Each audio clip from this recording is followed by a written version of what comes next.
na ang bagong kaibigan ng bayan.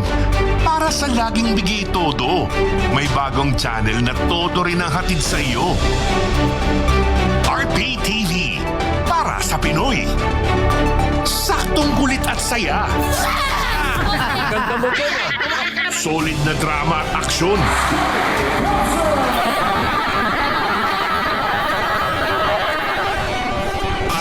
Tamang serbisyo, balita at impormasyon.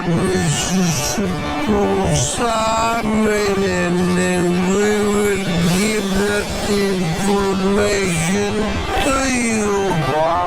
Ang dami natin mga pag-uusapang mga importanteng bagay. Para sa Pinoy, laging maaasahan. Papacheck up din po natin yung mata niyo, sir. Programang hitik sa impormasyon. Solbang samahan. High drama at the tail end of this ball game. Sagot ka ng bago mong kaibigan.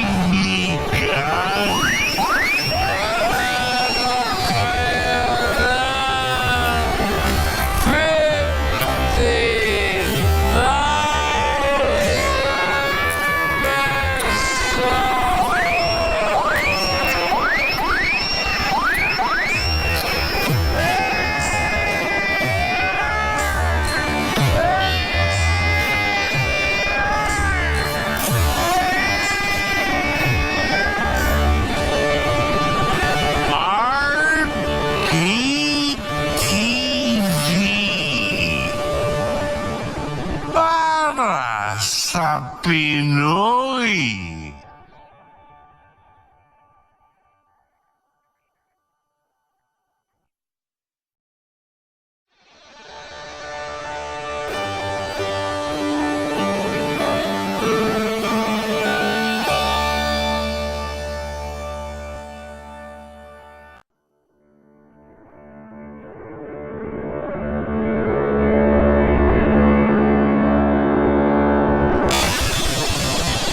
Nandito na ang bagong kaibigan ng bayan.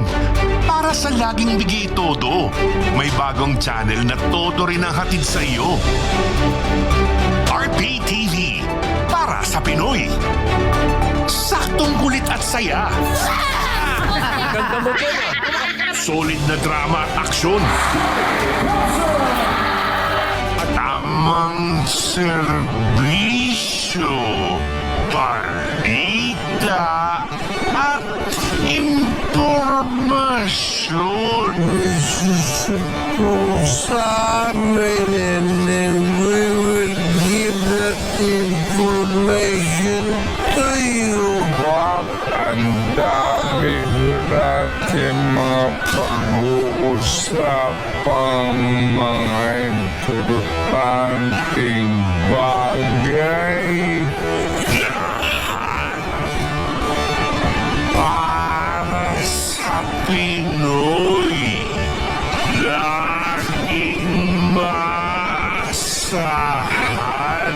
Papacheck up din po natin mata niyo, sir.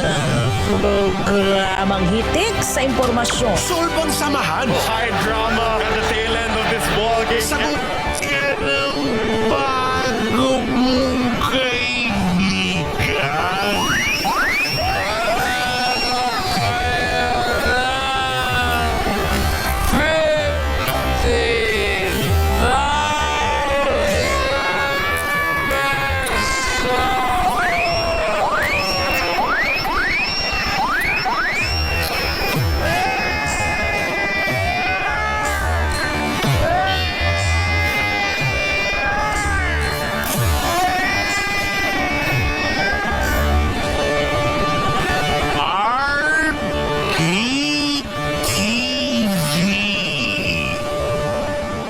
Para sa Pinoy.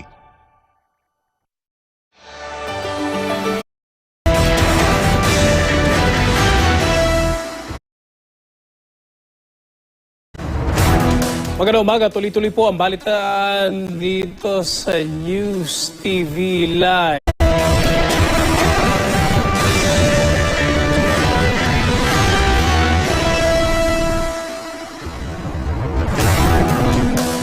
Magandang umaga, tuloy-tuloy po ang balitaan dito sa News TV Live.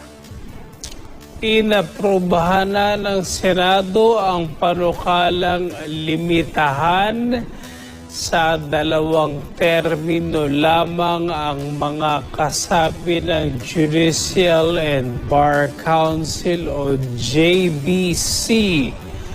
Ayon kay Senator Aquilino Pimentel III, layo ng panukala na pigilan ang pagkakaroon